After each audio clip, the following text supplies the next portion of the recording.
Bismillah. Here's another Raw Thoughts video on Dadhood, and this time about how do we as fathers make the most of Ramadan for ourselves and our children, inshallah. So as you can see, I've just turned on the camera. I didn't even fix the setting. I don't have any notes in front of me. These are just my raw thoughts. So let's get straight into it.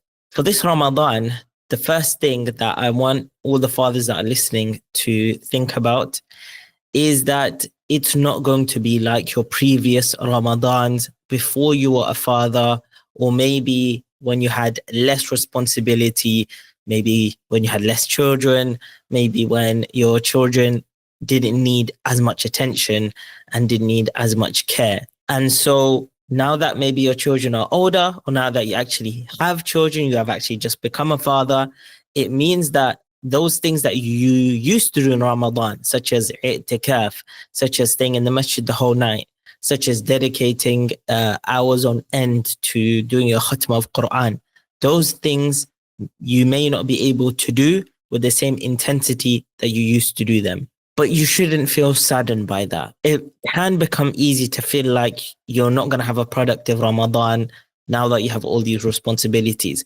But actually, Allah subhanahu wa ta'ala is going to reward you maybe even more.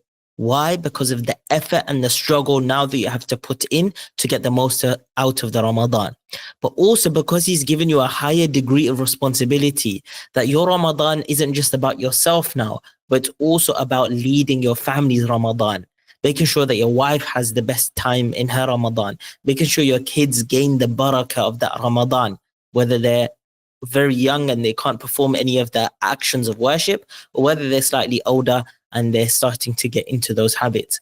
It's your chance to lead them. And therefore, every moment that your family members spend in ibadah, you're going to be getting that reward because you are facilitating that for them. So actually, this Ramadan could be the Ramadan that gives you the most reward, and could be the Ramadan that actually comes to perfect your character, because we know that the fasting isn't just about perfecting the hunger and the thirst and staying away from the food and the drink, but about perfecting the character, as we know from the hadith. To get the most out of Ramadan, to achieve the purpose of Ramadan, of increasing one's taqwa, it's actually working on one's character and one's heart. And what better way for you to do that as somebody who's leading your family, inshallah. So now let's go into some ideas of what could you be doing to facilitate for your family to have the best Ramadan. If your children are very young, of course, you won't be engaging them in activities, in ritual acts of worship, if they're very small babies, or, they're toddlers. But what you should be doing is creating an environment in the home of barakah. So ensuring that your children can see you and your wife reciting Quran every single day, whether they are babies or whether they're toddlers. And of course, if they're older, but let's go in stages. So if you're looking at babies and toddlers, if you're not engaging them in activities, which obviously they can't engage in, let them see the environment in the home. So you should decorate the homes. This is something that will be instilled into their memories from a very young age. Make sure that you are reciting Quran in front of them. That memory will be installed into their brains of hearing your recitation, your wife's recitation, and seeing you holding the mushaf. If you are at that stage where you have young babies and young toddlers, it means that your wife is going to be concerned about how productive her Ramadan can be, because it's likely that she is going to have to do some breastfeeding. It's likely that she's going to maybe be in that mode of taking care of the children more so than you. And so you need to make sure that you're giving her enough time to make the most of this month as well. So what me and my wife done when our children are very young is that we made a schedule for Taraweeh. So it'll be one night on, one night off. So for example, I would have one night of going to Taraweeh and she would be taking care of the children. And the next night she would go to Taraweeh and I would stay at home with the children. And would do one night on, one night off in that way. So you work out a plan between you and your wife, and actually you take the initiative to show that you are leading this, and you'll get the ajr for that because you're taking the initiative and you're creating that space for her. Now, if your children are slightly older now, so they're in kind of those primary school years, let's say, then there's a plethora of activities that you could be doing with them. Okay, you just go online and you put in Ramadan kids activities, and there's blogs, there's articles, there's YouTube videos, there's Instagram posts, TikTok posts, there's everything that you could find under the sun. One thing that could work really well is to create an activity calendar. Okay, so either you could create this yourself, depending on what you think your children would like to do. So you can just create it on a Word document or something and print it out. And it just has some squares. And in each of those squares is a different deed or different activity or different, something to engage your children in. So it could be on this day, they're going to be creating some Ramadan cards or Eid cards. On the next day, it could be that they're going to be giving charity. On the third day, it could be that they're making iftar. And you can think of ideas that are unique to your children and make it yourself. But if you don't want to go through that, there's plenty available online. And one really good Ramadan calendar that I have to plug is the Muslim Kids TV calendar.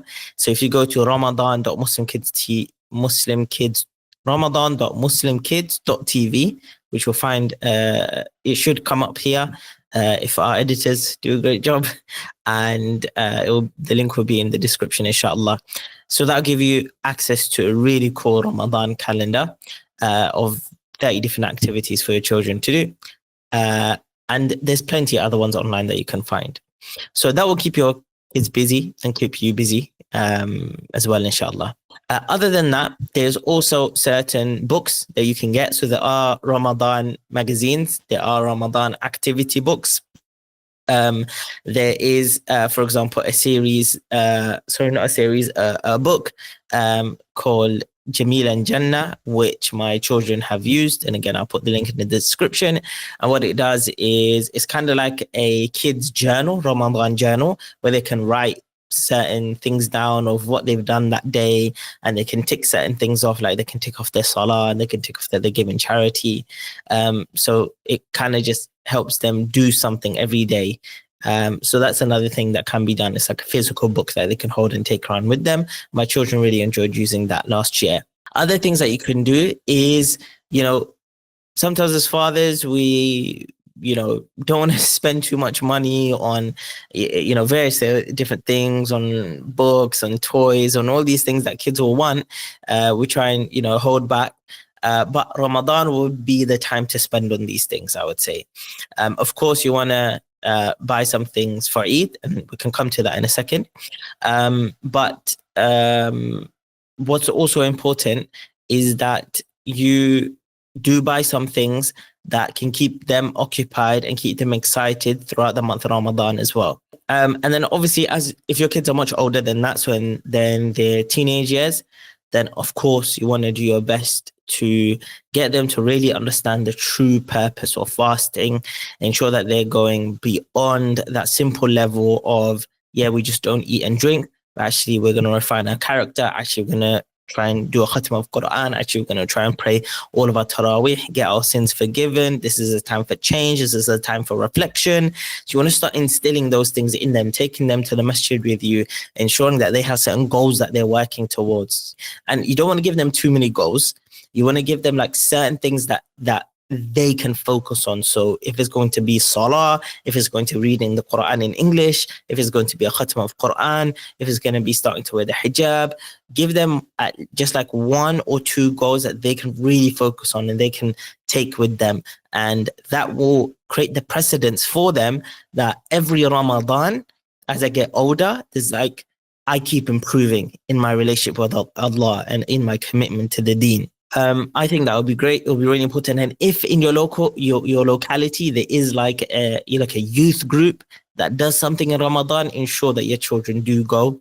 Encourage them to go as many times as they can, because seeing other children or other young adults of their age taking part in the seriousness of Ramadan and the seriousness of worship in that month, it will encourage them more than you telling them to do certain things and giving them certain goals, because they're going to see somebody like me, my age, who has my type of personality, my kind of thinking, similarities to me.